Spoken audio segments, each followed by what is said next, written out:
to create an automation, the easiest way to do so, and then also go through some of the, hey Bon, how's it going? Also Hello, go Sarah.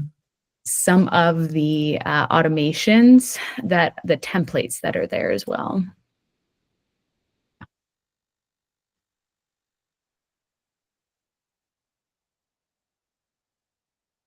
Oh, so this is the link we're going to be using for the webinar?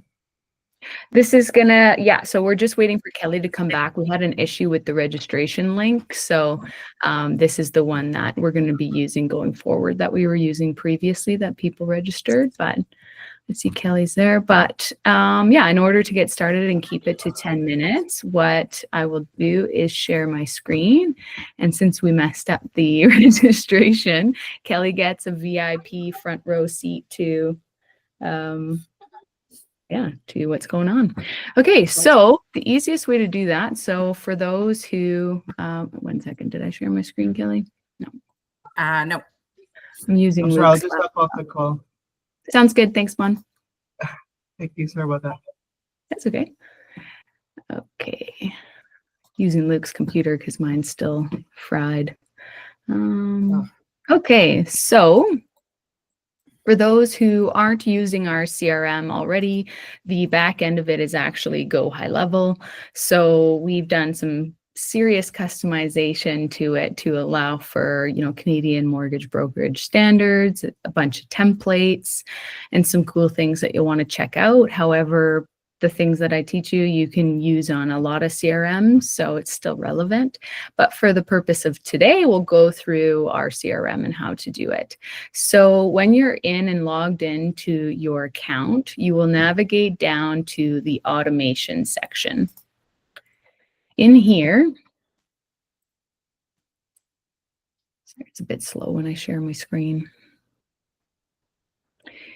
Once it loads, you'll notice that there's actually a bunch of pre-built. If you're one of our clients, there's like hundreds of pre-built stuff, some to do with the CRM, some to do with social media, some to be drip campaigns for emails, videos, all sorts of stuff. However, if you wanted to create your own, you had an idea, maybe you wanted to do something specific, let's say for construction mortgages or something like that to your unique business, you would go create workflow. And I'll show you two, but we're going to start with a start from scratch. But there's this other button here called select a recipe. And that's just Go High Level's term for select a template. So you'll go through their templates here. You'll see the start from scratch is the first one. You can import campaigns if you were working in different softwares previously and you had like taken the time to build out some of your own automations. You can see there's a ton of AI stuff with ChatGPT. Some WhatsApp, missed calls, Instagram comment automations, Facebook comments, AI workflows. IVR is like picture when somebody calls your business line. So in this case, it'll be like a Twilio number. The back end is actually Twilio for High Level. And when they call, it'll be like, thank you for calling Mortgage Tech. Would you like to speak to Sarah or Luke? And then they would pick. That's what an IVR is. So it's a great way to have like a business phone number. Email drip sequences. Fast 5 is really cool because as soon as you get a new like hot lead, it'll send them a text message, leave a voice drop, which is just like a voicemail that gets added to their voicemail without actually like ringing the phone. So it's a great way to just land in their voicemail. And there's a bunch of other stuff it does in 5 minutes. So because we always say the fastest way to get, or the best way to get a lead is to, you know, maximize outreach in the first 5 minutes, right? You can build an FAQ auto reply, and that can go in like your Facebook, Google, anything really. Webinar registrations. Like I said, these are just common templates, and we've on top of this in your folders have hundreds more that are more related to mortgage brokering as well. However, I do like to start from scratch, but I go through these to kind of get ideas, but everything's so unique that it's nice to start from scratch. So that's what we'll do today. When you start from scratch, you'll always want to name your workflow up here. So I'll just call this example 1. And here you can see a couple bars at the top. This is the builder, so the viewpoint that we're in now. The settings is actually really cool. You can allow reentry, which means like, do you want that person to be allowed to come back in here? Or if it's like a one-time thing and you don't want them to get spammed with the same content twice, you would close this. But a common reentry would be like a webinar. Like you want them to be a part of that automation. If they register for more than one webinar, you would keep this on. Allowing multiple opportunities, stop on response. This is a really good one where you're like, I don't want the automations to keep going if the client responds to me, because I don't want them to get messages that aren't relevant to the rest of the workflow. So that's good for really long ones or something specific in the client journey. Here, you can pick the account time zone or contact. If you're only working with people in your time zone, account time zone is good because you can pick, like for me, Pacific Standard Time. But I actually work with people across Canada. So for the most of like my personal workflows, I do pick contact time zone, because the last thing I want to do with the different, 3-4 hour time difference from West to East Coast is send somebody a text message at like midnight or 3 a.m, right? So that's the difference between those. The specific time is great if you have, let's just say like even a Facebook ad campaign. It's great to pick the time, because sometimes people will fill out a Facebook form at 11 p.m. at night, and it doesn't make sense to like send them an automated text message at 11 p.m. But you could make it so that it triggers early in the morning and be like, hey, how's it going? And go from there. So it sounds more realistic. You can pick your days, if you don't want it to go out on the weekends, which is common for the mortgage industry. And then you can override the settings in the builder by putting the sender details and from email. So let's say if this is a good one. Let's say if you have an admin and a certain section of your client journey, let's say to book appointments, is going to come from your admin email, but the rest of the customer journey is going to be from yours. You can get really specific. If you have more than one phone number, you can actually pick the phone number as well. So maybe your admin, or somebody else on your team, you have multiple phone numbers, you can pick that. Mark as read is actually really nice. If you've got, like me, I've got hundreds of workflows, it's really great to put mark as read so that your inbox doesn't get flooded with messages. For example, if you joined us a couple weeks ago, I talked about sending out those 10,000 text messages. I wanted all of that to be marked as read. Otherwise, I would have had 10,000 unread messages. And it's just unread, meaning like that your automation went out and you kind of want to see it. But in my case, I definitely didn't. So lots of custom settings here. And as you get used to them, they can be really helpful for whatever you're doing. Enrollment history and execution logs are a great way to see like who's gone through this workflow. You can see here there's like dates and times, so that you can see what's going on with people in there. And then execution log will show you as you test the workflow or use it, if you're like, hey, Jane Doe didn't get that text message. That's really weird. You can come to the execution log and follow the actions. And this is kind of like how Sean on our team will troubleshoot stuff like, okay, this didn't go through or this did go through or whatnot. So the execution log is great for troubleshooting and seeing if things went through or not. The biggest thing that people remember is this little button here, draft and publish. If you want to turn it on, you have to trigger the publish. So I'll leave it off for now and we'll go back to the builder. So because Kelly gets a front row seat today, Kelly, what would be like something simple, like an automation that you would picture going out, an email, a text, anything like that? Let's keep it real simple. Just client sends in their application. So what goes out next, right? Okay. So yeah. So in that case, or are you wanting something different? No, that's fine. So in that case, let's say we're going to want to send an email. Yep. Okay. And then from here, you'll always want to name it. What I do is I like to name it client, because as your workflows get bigger, some of them are going to you. Some of the tasks are going to your admin. Some things are. So I always start the action name with like who it's for. So that way, if you're like, it's for you, the user, like you'll notice in some of the workflows I created for you guys, it actually says MBP, like My Broker Pro, when I'm notifying you, the user, of something that's going on, right? So when you're reading the workflow, you don't have to open every single action to see what's going on. So I would say application received email. That way, you know, when you're looking at your builder, what's going on. So if you had in the settings put, you know, Kelly Dean here and your email, you don't really have to do anything. If you don't put anything at all in either of these, it will always default to your user settings. So if your user settings are all your business emails, that's what it will do.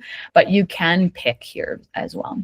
Then your subject line, of course, you want to give it some thought, but you can say application received. You can add custom values as well. A custom value is when you're working on automations, the easiest way to remember this is when you do the hello first name and then it pulls the first name. That's what a custom value is. So in here you push this little tag and there's a bunch of custom values, but the most common I would say would be your contact. So who is this email going to? The contact. Full name, you would be saying, hey, Sarah Mathieu, but you would probably prefer to say Sarah, application received, right? So you can keep that. A lot of ours that are pre-built all have that in there, but that would be, you know, you can say like, if you were going to say Sarah, your application has been received, you wouldn't put Sarah here, you would put that first name. Okay. Gotcha.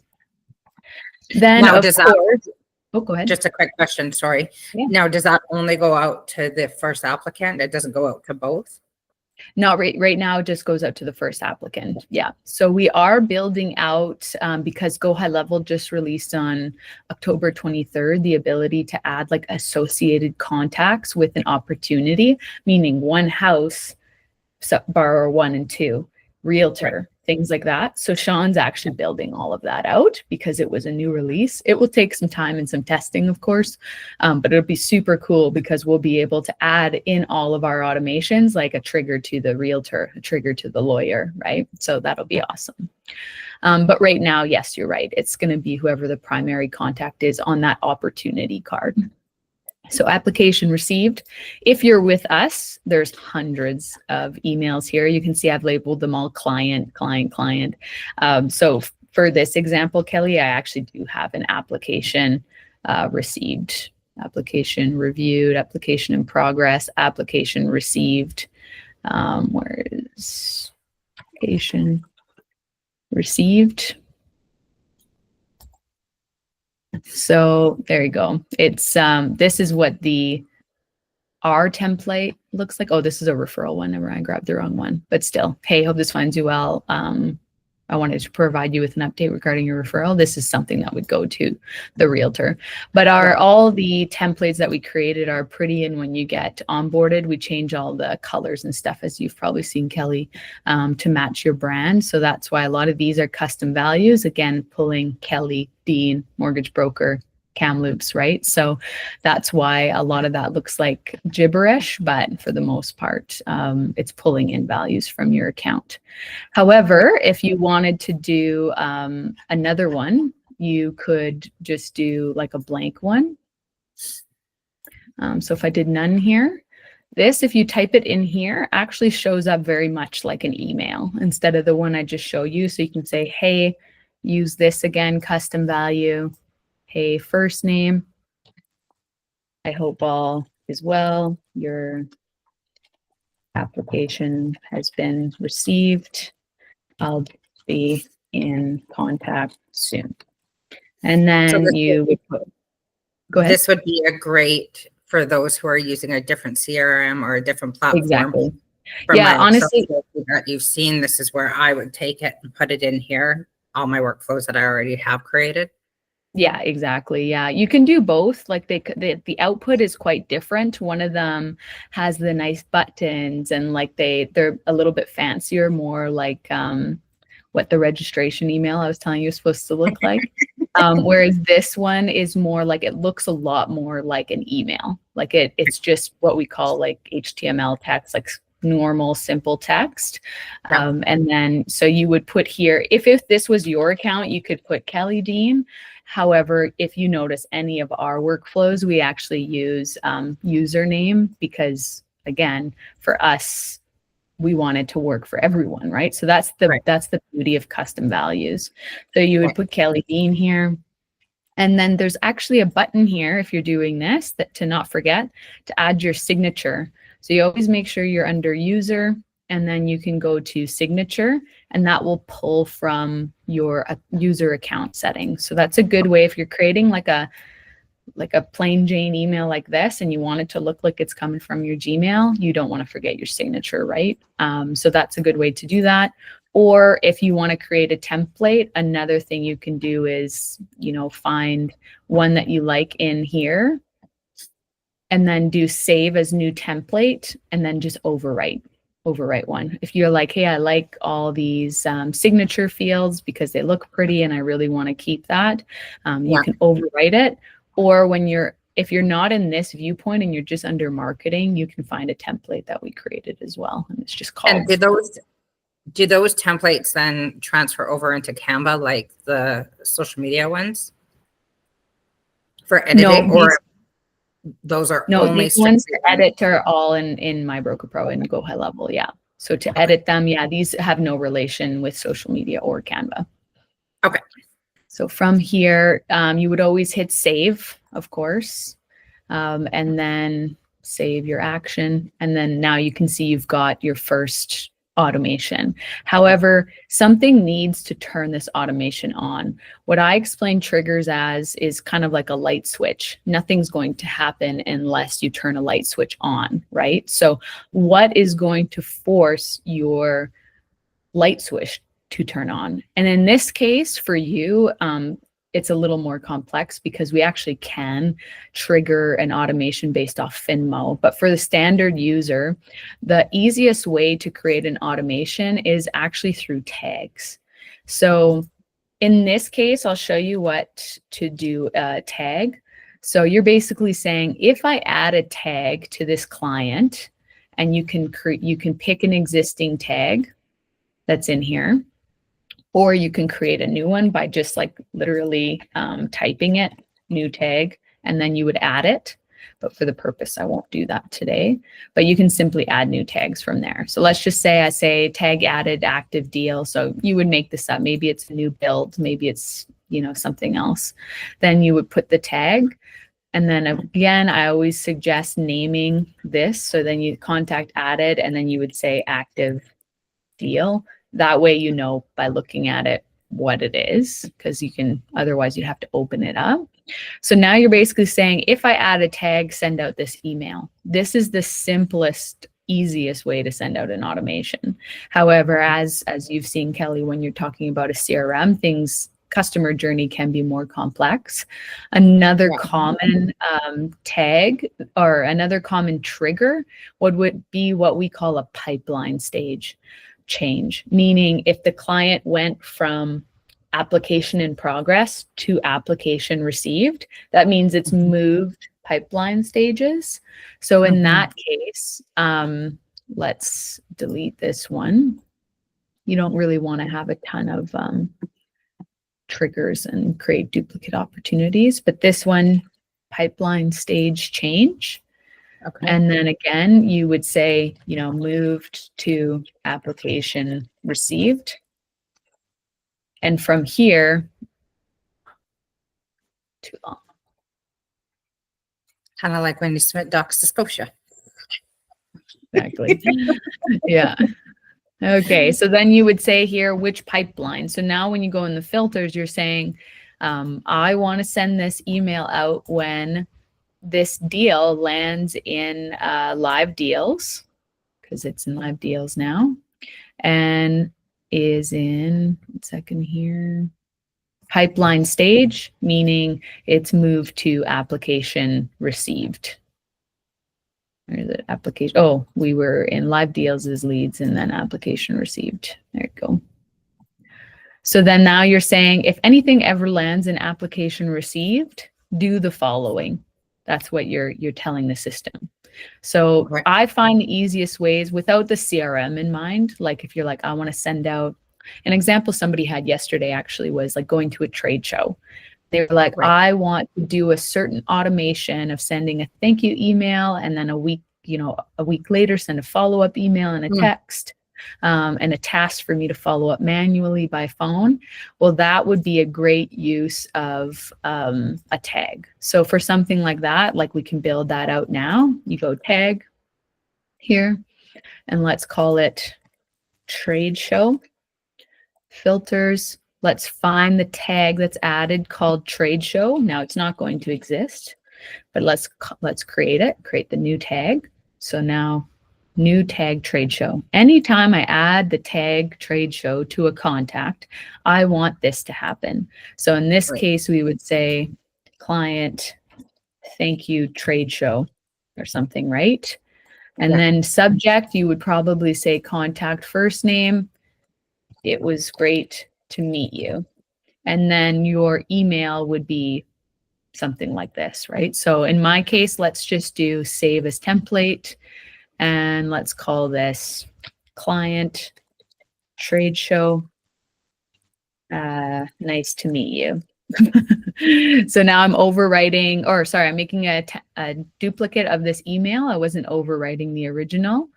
And then now I can delete this stuff. I want to keep my schedule meeting. So I could be like, thank you so much for stopping by my trade show booth this weekend. It was great to meet you. I'd love to schedule some one-on-one time to chat more. You can book a call with me here, and then do that. And that's going to pull from our scheduling from this year. So you can see here this link, because we created it previously, but I'll show you how to build it too. This link text, and see it's pulling your user. So Kelly calendar link.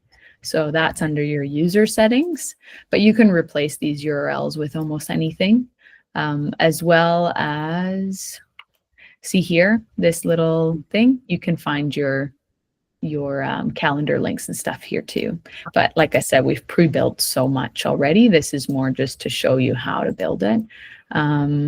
Looking forward to connecting again.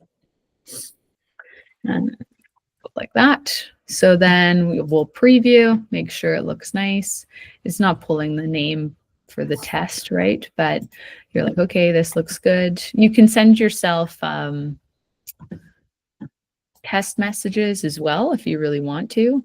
But otherwise, yeah, so you check your subject, check the template. Sometimes I find it will revert back to the old template. So just make sure it's the right template. You hit save. Client, thank you, trade show. So now basically what you're saying is anytime I add a trade show tag, I'm going to send this. So let's save it, and then I'll show you how to test it. And then after that, we'll call her quits because we want to keep it short. So back to workflows. So we published that new one. It was called example, I think. Yeah, so published, you can see the status is green. Nobody's been enrolled yet. Nobody's actively enrolled. So if this is a huge campaign for you or your CRM, whatever, you can actually see what's going on here. If you want to turn things on and off, pause it, do some editing, you can do a ton of that here. But now the best way to test this, let's see if I'm in my CRM.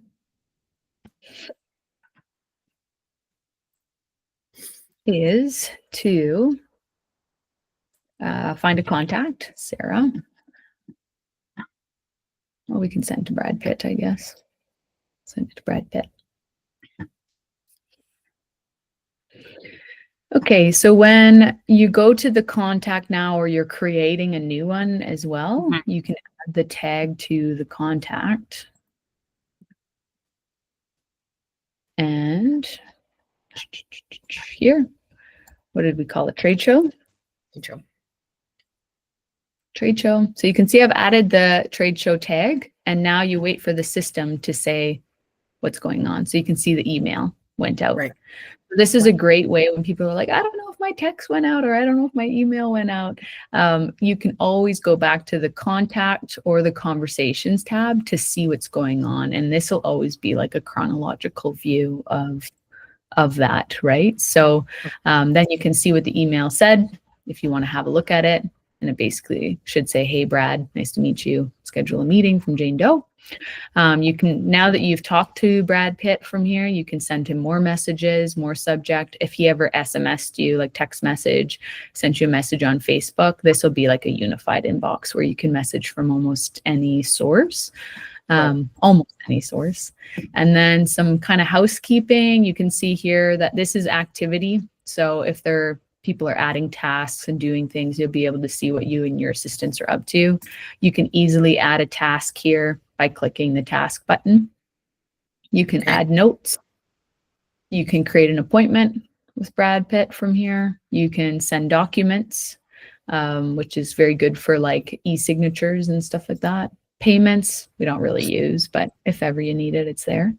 And then associations, this is the new one. This is the new one to be able to be like Brad Pitt is buying a house with Angelina Jolie. Not anymore, but but that's what you would use that for. But yeah, so from there, you can associate contacts, but Sean's going to be building that out as well. So you don't have to worry about that. That's the new association where we're going to be able to link like realtors to deals and stuff like that, which is going to be super awesome. But yeah, that's kind of how you do it. You test it. I always say add yourself, add a Jane Doe to your account that you can send to. Some people who are using the software a ton, you know, like Jaden and stuff like that, they add me and they add my actual phone number, and then I'll get like random text one day from like Jaden giving me a rate update, but he's been testing something. But yeah, from there, you can really start to build out things you want. Of course, I suggest, obviously you, Kelly, being one of the clients, you can check to see what's already pre-built. However, if you ever have like an idea, I know Kristen really wanted to build out like a new construction pipeline. So that was an easy way to add a tag saying this person is new construction, and we added them to a workflow that was based on closing dates and, hey, how's it going? How's the build going? Are you at, you know, lockup yet? That kind of stuff. So it's really easy to build almost anything from a tag. Yeah, and her and I are going to meet next week, so that'll be really exciting. That'll be awesome. Yeah. Any questions on that? No, my brain. I've had coffee, so now we're just going to digest it all. No, it looks good. Awesome. Okay, I will stop sharing my screen and then we'll connect again. Okay, thank you. See you next week.